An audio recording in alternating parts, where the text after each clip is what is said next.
En esta oportunidad hemos invitado a un personaje muy importante, egresado de la Universidad del Quindío en Medicina y también hizo su especialización en cirugía del tórax.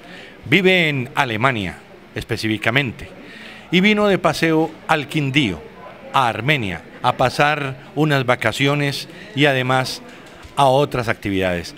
Cristian Muchalik es nuestro personaje. Bienvenido, Cristian. Muchas gracias, Manuel, por la invitación y esperemos poder que pueda responder y contar algunas anécdotas. No se trata tanto de responder, sino de charlar. Vamos a conversar, pero antes de empezar esta charla para animarnos en este frío de Armenia, vamos a ver si doña Leida ya está por acá y nos trae un cafecito para que estemos en sintonía. Sí, un tintico nos caería muy bien. Claro. Cristian, ¿cómo se ha sentido en Armenia? Muy bien. Doña Leida, buenos días. Doña Leida, él es Cristian Muchalik. ¿Cómo está? Muchas gracias. No, muy bien, Manuel. O sea, lo de visita es un poco relativo porque pues yo me fui para Alemania hace poco más de 20 años, pero tengo una anécdota bonita, ¿cierto? Yo vengo tanto a Armenia que alguna vez los compañeros me dijeron, una vez que estábamos reunidos, me dijeron, oiga, Cristian, por aquí está rodando un chisme. Le dije, sí, ¿qué chisme? Me dijeron que usted es que en Alemania no tiene trabajo, ¿cierto? Que usted viene acá y echa el carretazo, que usted está trabajando mucho por allá y a usted uno lo ve aquí cada rato, ¿cierto? Y se queda como un mes. Entonces el problema es que, o el problema no, lo bueno es que en Alemania uno tiene derecho a mi tierna edad a 31 días de vacaciones, 31 días hábiles, ¿cierto? Y 31 días hábiles son bien administradas 6 o 7 semanas, entonces yo estoy 6 o 7 semanas aquí en Colombia. Pero en esta oportunidad fue algo muy especial que lo trajo a Armenia. Sí, yo casi siempre vengo cuando en Alemania es el invierno, ¿cierto? O sea, por ahí en enero o febrero, pero esta vez vine en marzo, porque mi mamá cumplía 90 años, o cumplió 90 años, ¿cierto? Afortunadamente, ella fue profesora aquí de la Universidad del Quindío. Esa anotación es muy importante, Dorita de Muchalik. Sí. Y ¿Ella qué enseñó en la universidad? Ella hizo... Ella sí tiene currículum, lo mío no es nada, lo de ella sí tiene currículum. Ella es bacterióloga y PhD en biología y química, enseñó muchos años aquí biología y también enseñó histología y bacteriología en la Facultad de Medicina. Pero le cuento que la quieren mucho, los egresados, los que fueron alumnos de ella, pero esa jubilación pasó como desapercibida, se fue. Nadie se dio cuenta, ¿cierto? Yo creo que ni ella misma, de un momento a otro, yo le pregunté a varios de los profesores que estuvieron allá acompañándonos, ¿alguien se dio cuenta a qué hora se pensionó mi mamá? Porque su vida continuó exactamente igual, ¿cierto? Dedicada todavía a sus estudiantes, ¿cierto? Hay el centro de investigaciones, por ejemplo, de estos muchachos que tan alto dejan el nombre de la Universidad del Quindío con tantas investigaciones de, digámoslo así, a lo criollo de Alto Turmequé, con cepas nuevas de toxoplasmosis, con unos logros impresionantes que ha hecho la Universidad del Quindío. Mi mamá empezó con ellos, asesorándolos a ellos, ¿cierto? Cuando ellos eran estudiantes rasos de la universidad, ¿cierto? Encontré a un compañero, Juan Carlos Gallego, también egresado de aquí de la universidad, me lo encontré en Medellín, en el parque... No, en el Jardín Botánico. Y me dijo, vea, Cristian, yo me alegro mucho de verlo a usted porque es que la vida suya y la vida mía corren paralelas. Yo tengo mucho que ver con su familia. Le dije, ¿por qué? Me dijo, porque su mamá fue jurado calificador en la Feria Escolar de la Ciencia. Su mamá se interesó mucho por el estudio que nosotros hicimos, después habló con nosotros y nos dijo, vean muchachos, no se desperdicien, ustedes tienen que ir a la universidad, ustedes tienen que estudiar, ustedes se tienen que especializar y este muchacho es un gran personaje académica, intelectualmente en Medellín. Él es profesor de la Universidad de Antioquia, ¿cierto? De biología molecular y esas cosas pues que nosotros los cirujanos no entendemos de eso, ¿cierto? Pero es algo muy bueno. Entonces esa labor que hizo mi mamá de inyectarle a la gente el sí podemos, ¿cierto? El tenemos que hacer, Somos yo capaces. creo que es lo más importante, el legado más importante que ella dejó acá. Bueno, yo no sé si pronuncio bien, pero ¿qué significa para usted Gottfried? ¿Sí pronuncié bien? Sí, sí, muy bien. Gottfried en alemán es un nombre, ¿cierto? Es el nombre de mi papá. Y la traducción es Gott, Dios, y Fried, paz, la paz de Dios. Yo creo que lo bautizaron así irónicamente, ¿cierto? Porque de paz y de Dios no tenía nada, ¿cierto? Fue sencillamente un inmigrante alemán después de la guerra. Él salió de Alemania, trató de, como todos los alemanes de aquella época, ¿cierto? Luego de la Segunda Guerra Mundial, existió algo por parte de los aliados que se llamaba la desnazificación, ¿cierto? Como sabemos, Hitler ya subió democráticamente en 1934 al poder, y desde esa época hasta cuando terminó la guerra, esta gente, o sea, toda esa generación de alemanes, solamente conoció un partido político, que fue el partido nazi. Entonces los aliados que ganaron la guerra se repartieron Alemania en varios sectores, y de acuerdo al sector que le haya tocado a uno o al otro, pues se realizó la desnazificación, y la desnazificación de los rusos, que fue la parte donde quedó mi papá, pues no era muy recomendable, ¿cierto? Entonces él huyó de Alemania, trató de irse a vivir a Canadá o Estados Unidos, allá no le dieron visa, y por el camino se encontró a un sueco. El sueco estaba recorriendo el mundo a pie y le dijo: oiga, vámonos para Argentina, que a mí me han dicho que eso en Argentina nos dan muy, muy buena posibilidad, allá va a encontrar mucho coterráneo suyo y mucho europeo. Recordemos que Italia estuvo al lado de Alemania en la Segunda Guerra Mundial, ¿cierto? Y los argentinos pues son descendientes inmediatos. Son europeos. Sí. Eso dicen ellos. Bueno, de todos modos, entonces se vino con el sueco iban rumbo a Argentina, y mi papá tenía en aquella época, que no era algo muy común, una cámara fotográfica. Entonces él tomaba fotografías y de eso vivían en realidad. Entonces él preguntaba: oiga, ¿dónde hay fiestas patronales aquí? ¿Cierto? Y cuando estaban en Bogotá le dijeron: pues por allá en un municipio cercano a Bogotá, en Chipaque, allá hay fiestas patronales. Entonces él se iba para allá, tomaba fotos y le vendía las fotos a la alcaldía. O sea, ¿cierto? donde había fiesta llegaba tu papá. Allá llegaba a tomar fotos, sí. Entonces se fue solo, y mi mamá ella hizo parte de su carrera en los Estados Unidos. Entonces ella era la única persona que hablaba inglés, ¿cierto? En esa época estamos hablando de Colombia de mitad de siglo XX.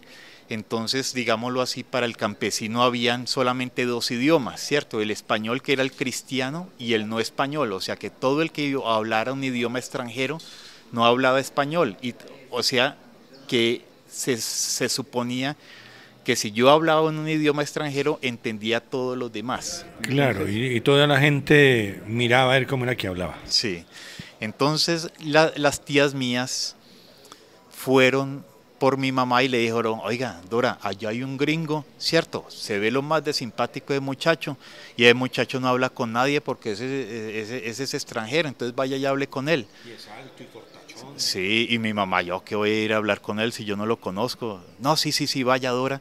Y entonces recordemos una cosa, ¿cierto? Que mi mamá, después de que salió del colegio, inmediatamente, o sea, hizo bachillerato, que eso a principios del siglo XX, porque mi mamá nació en 1921, entonces que una niña terminara bachillerato no era lo más lógico, ¿cierto? Después del bachillerato hizo la universidad, después de la universidad hizo una especialización y entre más crecía ella intelectualmente, digámoslo así, más lejana veía las posibilidades, pues que a ella no le preocupaba, ¿cierto? Pero más lejanas estaban las posibilidades de casarse, ¿cierto? Algo que le duele a uno es que le cuelguen un diploma más grande que uno en la sala. Y eso ocurre actualmente, Cristian. Si una mujer es gerente de una empresa y tiene un novio o es casada y y el marido gana menos, peor. Porque, Pues a uno le gustaría que fuera así, ¿cierto? pues sí, sí, pero suceden muchas cosas todavía en un país como el nuestro. Entonces estamos hablando que mi mamá ya estaba por los lados de los 30, ¿cierto? O sea, o tenía más de 30 años cuando mi papá llegó y yo me imagino que mis tías la veían a ella pues como tan buena gente Dorita, ¿cierto? Y todo y por allá con sus libros y sus cosas, ¿cierto? Pero aquí no vamos a ver pues descendencia, ¿cierto? Claro, porque en Chipaque todavía. Sí.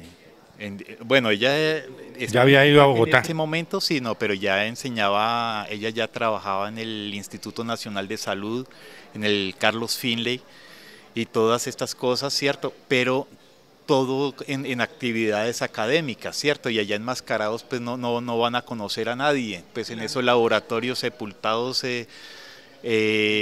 sintetizando y diseñando y reproduciendo la vacuna de la fiebre amarilla, que fue en lo que ella trabajaba en esa época. Bueno, de todos modos se fue y entonces le dijo a las tías, vea, la cansaron tanto que dijo, vea, yo voy y me quedo 1 hora con el gringo, ¿sí? Yo le echo carreta 1 hora, pues le digo pues cómo es esto por acá y todo eso y le presento a alguna niña y pues que él se entretenga por ahí, ¿cierto? Pero 1 hora, bueno. Fue y habló con él 1 hora, ¿cierto? Lo que ella no podía prever era que el gringo llegara de ahí para adelante todos los días a la casa. Entonces él A buscarla. sí, al otro día llegó a la casa y le pidió permiso a mi abuelo para visitarla. Se averiguó dónde trabajaba, iba y la esperaba a la salida del trabajo y le decía, vea, Dora, yo solamente quiero acompañarte a la casa. Y mi mamá le decía, no, es que yo de usted no quiero nada. Mi papá le decía, es que yo no le estoy diciendo que me dé nada, déjeme acompañarla. Yo soy feliz y la puedo acompañar. Usted se va a pie, yo le llevo su libro, ¿cierto? Y ahí empezó el romance. Y ahí empezó el romance hasta que mi mamá, me imagino que pensó, bueno, pues así como muy feo el indio no está, entonces... Y entonces tuvo ¿cuántos hijos? Tuvo 4 hijos, uno de los niños murió al poco tiempo de nacer, entonces fuimos tres varones, ¿cierto? El mayor desafortunadamente falleció en un accidente automovilístico, era piloto de Avianca, sí, y también estuvo en Alemania, vivió muchos años en Alemania, terminó ingeniería mecánica en Alemania, pero ya la tierra lo jaló y se vino a vivir a Colombia. Volvemos en un momento, Cristian, para que hablemos de cómo es su trabajo, cómo es la medicina en Alemania.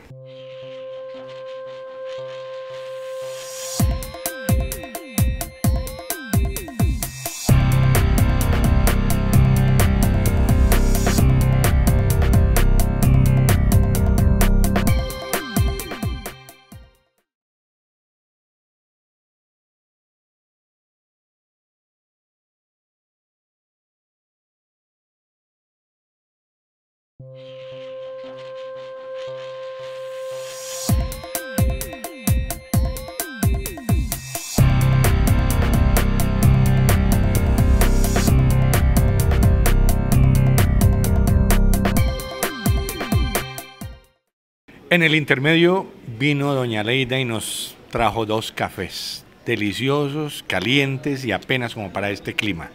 Cristian, vámonos a Alemania. ¿Cuándo se fue Cristian para Alemania?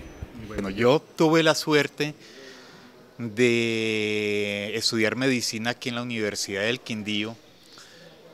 Digo la suerte porque era un programa que se estaba iniciando, ¿cierto? Nosotros fuimos la primera promoción y pues los estudiantes de hoy en día viven con una cantidad de presiones extracurriculares que nosotros obviamente vivimos. Yo no digo que fue peor o pues no fuimos mártires porque teníamos muchos ojos encima mirando a ver qué iba a ser de la naciente Facultad de Medicina, pero le quiero decir a los estudiantes de hoy en día, cierto, que los problemas que ellos oyen, que nos van a cerrar la universidad, que no la van a certificar, que yo no sé qué, eso lo oíamos nosotros todos los días. Estábamos estudiando en una Facultad de Medicina que obviamente no era acreditada ni certificada, porque la primera promoción no había salido. Entonces pululaban los rumores de que se iba a cerrar, que nos iban a mandar para Pereira o para Manizales a hacer las clínicas, que aquí no hay hospital universitario, bueno, una cantidad de cosas, ¿cierto? Y yo le quiero decir a la gente algo, y es, yo me fui para Alemania. La convalidación del título mío demoró 10 minutos y no por... La convalidación, la Sí, homologación de la todo. homologación del título duró 10 minutos. O ¿Por sea, qué? porque la universidad, todas las universidades que son reconocidas, yo no digo famosas, sino sencillamente que están en los libros, entonces hay acuerdos entre Colombia y Europa, por ejemplo, ¿cierto? Yo hablo de Europa, que es lo que conozco, ¿cierto? Entonces, la Universidad del Quindío es una universidad acreditada, ¿cierto? Es una universidad que los egresados de la Universidad del Quindío, el título de médico se les reconoce inmediatamente, ¿cierto? Duró 10 minutos, el tipo abrió un libro y me dijo, el decano es alemán. Le dije, ¿por qué? Me dijo, Bernd Schröder. Le dije, sí es alemán, ¿cierto? Pero él ya no es el decano. Digo, no importa, ¿cierto? Firmado Aceptado. Aceptado, sí. Entonces, es importante que sepamos algo. La globalización no quiere decir que el producto que se produce en China lo consumimos en Colombia. La globalización es una globalización intelectual también. La medicina que se aprende en Colombia se practica en todos los lugares del mundo con una cosa positiva. La Universidad del Quindío, o sea, para acreditar las universidades, las mejores universidades del mundo, y no hay ninguna universidad colombiana dentro del top 100, eso no importa. Yo le digo, Manuel, sin ganas de tropicalismo, eso no importa. Y le voy a decir por qué. Yo hice la primera especialización que hice en Alemania concomitantemente con hacer la de cirugía fue la de urgencias. Y la gente allá se preguntaba, bueno, si a mí me llega un infarto, pues yo lo trato. Y si a mí me llega una crisis hipertensiva, yo la trato. Pero ¿qué hacemos si nos llega un parto? Si nos toca un parto en la casa de la señora, ¿qué hacemos? Entonces yo me miraba con un costeño, pues con el que estábamos haciendo de curso, y le dije, oiga, Corroncho, ¿usted cuántos partos atendió en el rural? Dice, no, hermano, por lo menos, o sea, mal contados, 300. Y entonces uno veía, yo hice el rural en Finlandia, Quindío, ¿cierto? Y lo que yo digo, se puede ir a mirar esas estadísticas. Entonces uno llegaba a turno y preguntaba, ¿cómo está el turno? Le decían, bien, no hay sino 3 señoras pues para tener el niño, ¿cierto? No hay sino 3, pero salen antes de medianoche, ¿cierto? Entonces uno está... Un turno suave, ¿cierto? 2, 3 partos en la noche, ¿cierto? O sea, pues cuenten cuántos turnos hace uno en el año, ¿cierto? Y yo me quedé año y medio en Finlandia, entonces también son por lo menos 300 partos. En esa época, primer hijo y segundo hijo lo atendía el médico, y a partir del tercer hijo ya lo atendía la enfermera. Entonces, en esas cosas, nosotros teníamos un estudiante en Alemania, se lo digo aquí públicamente, y si alguien dice que eso no es cierto, puede llamar o puede escribir y yo compruebo que eso es cierto. Un estudiante de medicina en Alemania no ha hecho un examen ginecológico, no ha atendido un parto, ¿cierto? Yo hice acá, obviamente con los profesores al pie y todo eso, yo hice mi primera cesárea aquí como estudiante, ¿cierto? Y no es que a uno le enseñaran durante la primera cesárea, no es que a uno le enseñaran a cortar, no, uno venía ya de las fiestas de Calarcá, de las fiestas de Armenia, suturando. Al principio me acuerdo que le decían a uno en primer año, vea, como las primeras cicatrices suyas no van a ser tan lindas, ¿cierto? Todo lo que sea herida de pie y cuero cabelludo es suya, ¿cierto? Entonces suture, mi hijo, ¿cierto? Y pues en las fiestas de Calarcá ustedes saben que no eran 3, 4 o 5 los que uno suturaban descalabrados de las fiestas, ¿cierto? Entonces eso es una curva de aprendizaje que se va ganando, ¿cierto? Y otra cosa que en uno de los puestos que me ofrecieron, este cirujano, que es cirujano de tórax costeño también, el jefe le preguntó a un iraní muy prestigioso en Alemania, le preguntó, oiga, ¿usted no conoce otro cirujano de tórax para que le traiga para acá? Y él le dijo, sí, yo conozco uno, lo llamamos a ver, ¿cierto? Y llegué allá a la entrevista y le pregunté al jefe, ¿usted no quiere saber quién soy yo o qué he hecho? Y me dijo, no, yo no conozco ningún suramericano que sea mal cirujano. Ah, pensé que le había visto como las facciones de alemán. No, no, no. Para nada. Pues por el idioma usted ve qué tan alemán soy, ¿cierto? Entonces son cosas que quiero decirle a los estudiantes del Alquindío, hombre, si es del Alquindío, de la Libre de Barranquilla, de la universidad que sea, ¿cierto? La medicina en Colombia es reconocida, ¿cierto? Eso es sin tropicalismo ni nada, es reconocida, entonces sigamos luchando. O sea, usted empezó a trabajar ahí mismo, mismo, Cristian. Sí. Inmediatamente, no le entrevistaron ni nada, sino que empieza a trabajar. Bueno, el primer empleo que tuve, porque yo quería hacer cirugía de mano, inicialmente en Alemania, entonces mi papá ya vivía en Alemania, mi papá ha sido una persona, o fue una persona para quien los límites no existían, entonces mi papá dijo, me dijo una vez, ¿usted quiere hacer cirugía de mano, cierto? Le dije, sí, ¿por qué? Me dijo, pues aquí cerquita en el hospital de acá trabaja la jefe de cirugía de mano de Alemania, ¿cierto? La presidenta de la Sociedad Alemana de Cirugía de Mano, la doctora Christel Bulle, ¿por qué no trabaja con ella? Entonces yo le dije a mi papá, ingenuo, ¿cierto? Porque esta señora tenía una cola de gente pues que quería trabajar con ella, pues impresionante. Entonces le dije, no, sí, claro. Ahora el lunes llego a trabajar allá tranquilo, ¿cierto? Entonces me dijo, si le consigo una cita con ella, viene. Le dije, claro, vaya, consígamela, ¿cierto? Que saludes, ¿no? Me la saluda de abrazo, eso sí, ¿no? No le creyó al papá.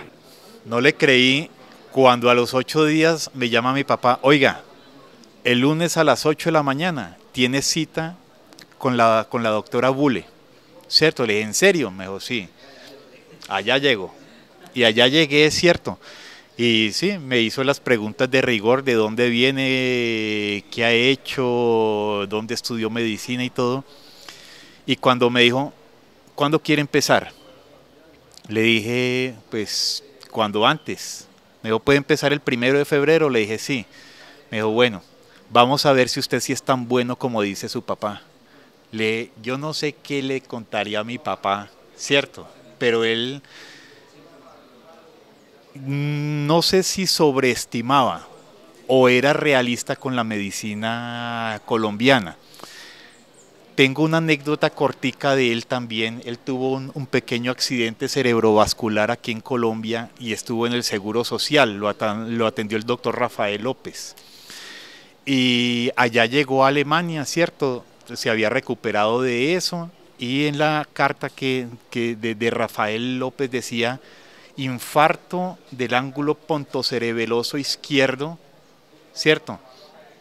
Y con ese diagnóstico llegó allá. Entonces, como yo estaba en Alemania, cuando él llegó allá, yo lo recogí en el aeropuerto y me lo llevé para el hospital, ¿cierto? Ya lo hospitalizamos y todo, y lo estuvieron viendo los especialistas y todo. Cuando me dice el jefe de medicina interna y de neurología, me dice, ¿dónde está la tomografía?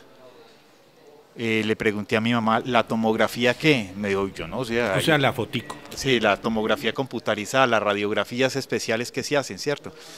Estamos hablando de hace 20 años, pues. Y entonces él dijo, a mí no me tomaron ninguna tomografía, ¿cierto? Entonces le dije a mi papá, oiga, le dije al jefe de medicina interna que a él no le tomaron ninguna tomografía. Dijo, entonces ese diagnóstico es basura, ¿cierto? vamos a hacerle la tomografía acá. Le hicieron la tomografía y todo. Yo me me averigüé obviamente a radiología qué había salido, ¿cierto? Y después de que me averigüé, me fui a esperarlos a ellos a que salieran por la tarde de cuidados intensivos, donde estaba mi papá. Entonces, cuando salieron, salió todo el grupo, el jefe pues con todos sus séquitos, y le pregunté, doctor, profesor, ¿qué salió en la tomografía? Dijo, no, no, no, está bien manejado. Le dije, no, no, no, ¿qué salió en la tomografía? ¿Cierto? Dijo, usted ya sabe. Le dije, ¿qué salió? Me dijo, infarto en el ángulo pontocerebeloso izquierdo. Le dije, ¿qué le dijeron los colombianos allá? La misma cosa, ¿cierto? Es que nosotros a punta de martillito y agujita, ¿cierto? Hacemos lo que ustedes hacen aquí con mucha tecnología. ¿Cómo se ha sentido en Armenia, en Colombia en estos días? No, yo siempre me siento súper bien. Yo digo, yo trabajo en Alemania, pero vivo aquí en Colombia. Casado, 2 hijas, los nombres de las niñas. Anita y Manuela. ¿Cuándo regresa a Alemania? Mañana. ¿A qué va a Alemania? ¿Inicia un nuevo trabajo en otro hospital? Sí, voy a empezar en otro hospital cerca a Colonia. Es una clínica especializada solamente en pulmón, o sea, tiene medicina interna, pero neumología. Allá no se recibe ningún infarto, ninguna otra cosa, sino solamente pulmones, problemas de pulmones. Solamente. Bueno, Cristian, yo quiero agradecerle sinceramente esta charla, ha sido muy rica, creo que muy productiva. La gente ha conocido más quién es Cristian Mushalik, un colombiano egresado de la Universidad del Quindío que triunfa en Alemania. Un consejo para los jóvenes que están en este momento terminando diferentes carreras. No, Manuel, muchas gracias a ti. A nosotros nos une una amistad de hace muchos años, ¿cierto? De cuando usted iba por mí al kinder y todo. No, yo quiero darle las gracias pues a la Universidad del Quindío por haberme permitido estudiar lo que yo quise, y decirle a la gente que sigamos trabajando por la universidad, no se dejen desanimar por tantos runrunes que hay, ¿cierto? En este momento tenemos un rector. Tú sabes, Manuel, que a mí la política nunca me ha interesado, ni he tenido un puesto político ni nada de esas cosas, pero creo que el rector es una persona que quiere la universidad, fue profesor mío también de fisiología. Por eso me alegré mucho cuando lo eligieron y lo reeligieron. Creo que la persona que puede sacar esta universidad adelante, porque le duele, porque es parte de ella, porque no tiene que aprender cómo funcionan las cosas, sino que lo sabe, y que quiere a sus estudiantes. Lo más importante de cualquier universidad son los estudiantes. Mil gracias, Cristian. Y si Dios quiere, en una próxima oportunidad estaremos en Café y Palabra.